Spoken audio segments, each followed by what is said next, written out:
Bienvenue dans le vestiaire avec Nicolas Saint-Pierre. Poursuivons la discussion, mesdames, messieurs, sur les sénateurs et sur le hockey en général. Un article fort intéressant sur le ici Radio-Canada Sport.ca sous la plume de Martin Leclerc. On en parle avec notre ami Alain Cyr. Un passionné, vous dites, tellement qu'il sait même acheter un club.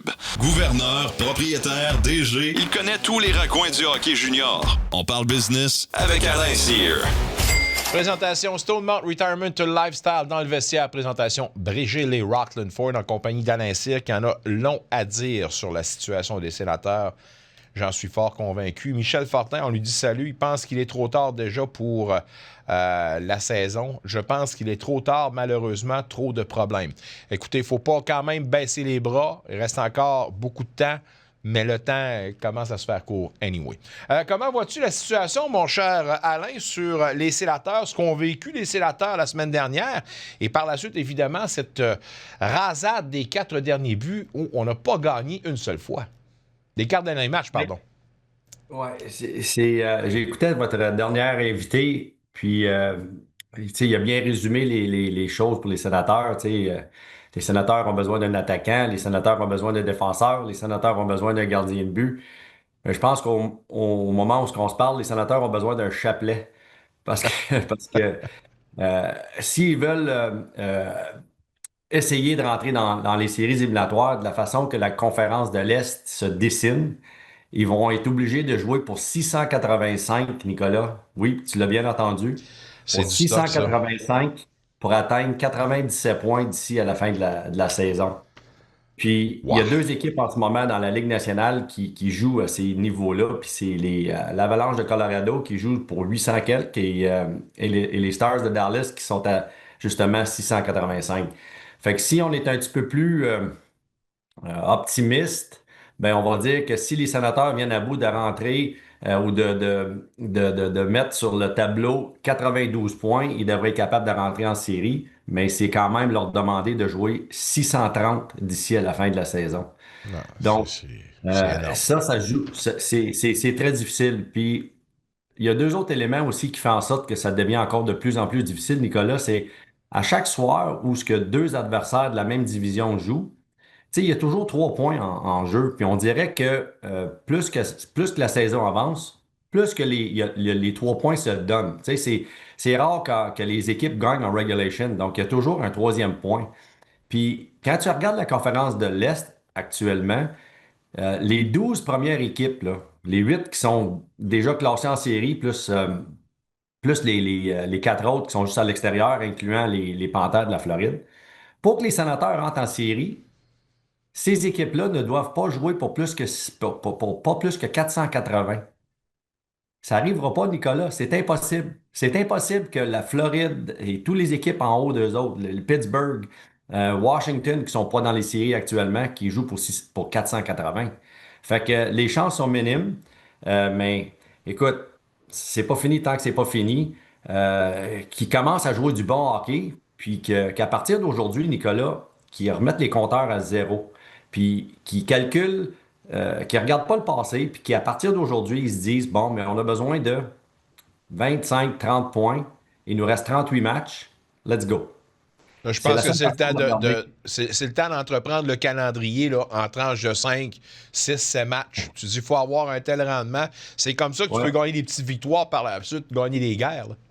Ben, absolument. Puis, tu sais, on en a parlé la semaine passée. Qu'est-ce que les sénateurs vont faire d'ici la fin du mois de janvier? Combien de matchs qu'ils vont gagner? Puis, tout le monde parlait de 9 matchs, 10 matchs, 11 matchs. Tu sais, de la manière que ça s'en va là, Nicolas, ils vont être chanceux d'en gagner 6. Fait que ça va être difficile. Puis, rendu à la pause olympique, ben écoute, si la lumière au bout du tunnel n'est pas plus claire, puis c'est pas un train qui s'en vient, ben la saison va être finie, rendue au mois de Ah, février. ouais.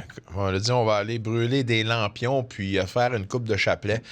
L'autre sujet, hier, ça a été un peu une surprise, même si les résultats n'étaient pas là, d'arriver à ce moment-ci, pour moi, de trancher et de congédier Alexis Loiseau, le plus jeune entraîneur qui était jusque-là dans la Ligue de hockey maritime Québec.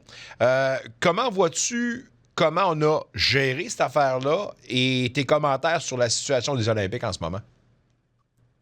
Ben, le mot qui me vient à la tête, Nicolas, puis je vais mâcher mes mots, là. c'est incompétence. Puis je vais m'expliquer. Quand j'ai quitté les Olympiques, Nicolas, puis j'aime pas parler de même, mais et j'aime pas parler de moi-même, mais j'ai quitté les Olympiques. Les Olympiques avaient 8 choix de première ronde, 5 choix de deuxième ronde, puis 8 choix de troisième ronde. Dans les 8 choix de première ronde, il y en avait 3 parmi les 4 premiers overall au classement. Puis ça m'a fait mal de voir les Olympiques ne pas être capables de faire des séries éliminatoires pendant, pas ne pas faire les séries éliminatoires, mais de ne pas être capable de gagner une ronde de séries éliminatoires pendant plusieurs années parce qu'on n'a pas d'effectifs, on n'avait pas d'effectifs, on n'avait pas de choix de repêchage. Donc, le plan que j'ai déposé au CA venait combler à long terme le besoin de repêcher des jeunes joueurs de talent dans le club. Bon, on connaît la suite. J'ai quitté en décembre 2019 et c'est sûr que lors de mon règne avec les Olympiques, Nicolas, j'en ai fait plein d'erreurs, là.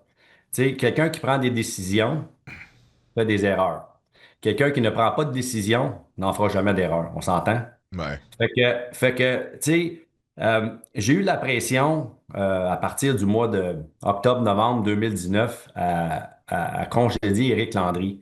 Tu sais, parce que certains de mes associés pesaient sur le bouton de panique. Certains de mes associés commençaient déjà à mijoter, à faire des manigances pour être capable de peut-être eux autres prendre le contrôle ou de gérer des choses qu'ils n'avaient aucune compétence à gérer. Et puis, tu sais, le premier geste qu'ils ont posé à mon départ, Nicolas, c'est qu'ils ont voulu congédier Éric Landry dans le temps des fêtes. Puis ils ont même approché Ron Schultz pour lui dire, es-tu prêt Ouais. à prendre la place à Éric Landry? C'est de l'incompétence, ça. Puis c'est parti de là, Nicolas. Ils ont contacté, puis je te parle du groupe qui sont en place, là. Puis ils ont contacté les Tigres de Victoriaville pour aller chercher Louis Robitaille dans un poste qu'il n'avait pas le droit de parler à Louis Robitaille de. C'est Parce que pour... un déplacement parallèle et non Exact. une promotion. C'est ça. Le geste à poser, c'est d'appeler le DG, appeler le président du club et leur demander la permission s'il n'a pas été fait. Tu sais, si tu parles à Kevin Cloutier avec les Tigres de Victoriaville, ben écoute, c'est sûr qu'il va te le dire. Euh, tu sais, suite à ça, là, il y a une panoplie de menteries, d'erreurs. Tu sais, en allant qu'à essayer de bâtir un club champion, que je respecte ça. Tu sais, toutes les organisations veulent essayer de bâtir un club champion, mais de mentir que les transactions étaient complétées, et je blâme les dirigeants également là-dedans, de ne pas avoir fait leur due diligence euh, pour s'assurer que qu'est-ce qui se faisait était véridique. Puis c'est très facile à valider. Toutes les transactions, tous les communiqués de transactions sont déposés à la Ligue et les présidents d'organisations ont accès à ça. Fait que c'est pas une surprise. Fait que suite à ça, ben écoute, on connaît la suite. Les Olympiques ont gagné deux rondes en séries éliminatoires, sont fait éliminer par les Remparts de Québec. Ils sont retrouvés le lendemain avec le garde-manger vide, Nicolas. Ouais. Le garde-manger absolument vide. Et puis, suite à mon intervention, ben, voilà l'arrivée de Serge Beausoleil. Puis Serge Beausoleil, c'est un chum, c'est un individu, un coach de hockey, un DG extrêmement compétent. Puis je suis content qu'il est là. Puis ça m'amène ça m'amène à dire aujourd'hui que je ne pense pas que la décision de congédier euh, Alexis Alexis Loiseau. Loiseau, Alexis Loiseau, c'était la décision ultime du DG. Je pense que les mêmes éléments qui ont initié certains gestes en 2019, qui ont initié certains gestes, tu sais, le petit Desrosiers, puis je pense que c'est Benoît Desrosiers, il n'y avait pas raison d'être congédié nécessairement, Benoît Desrosiers. Il n'y avait pas de club, Nicolas. Hmm. Fait que c'est la panique qui est venue falsifier des données, c'est la panique qui est venue du upper management. Puis la panique, c'est quoi, Nicolas? C'est d'être en séries éliminatoires. Cette équipe-là a fait les séries éliminatoires pendant combien d'années? 40 ans maintenant? On a la 40e année qui pend au bout du nez, là. Exactement. Puis quand j'ai fait ma présentation au CA en 2000, je vais dire 2017, 2016-17, quand j'ai commencé à être DG. La première chose que j'ai dit aux gars lors de la présentation, puis comment est-ce qu'on était pour revirer ça, puis comment est-ce qu'on était pour aller chercher des jeunes joueurs, je leur ai dit, ce qui est à risque, c'est de ne pas faire les séries éliminatoires. Fait que, est-ce qu'on met de l'importance au point de nuire à notre développement d'organisation puis à notre implantation de plans qui vont nous aider à avoir une fondation solide pour plusieurs années à venir? Ou on veut à tout prix faire les séries éliminatoires? Pour moi, la réponse est facile. C'est que quand un circuit de 18 équipes, qu'il y en a 16 qui fait les séries éliminatoires, pour moi, c'est pas du sérieux. S'il y avait juste 14 ou 12 équipes dans la ligue qui font des séries éliminatoires, ça fait 40 ans que t'es fait, je pense que ça a le plus d'importance. Fait que, pour revenir à Alexis Loiseau, je sympathise avec le jeune homme. Tu sais, c'est un jeune homme avec une famille. J'espère qu'il va se replacer rapidement. C'est pas évident.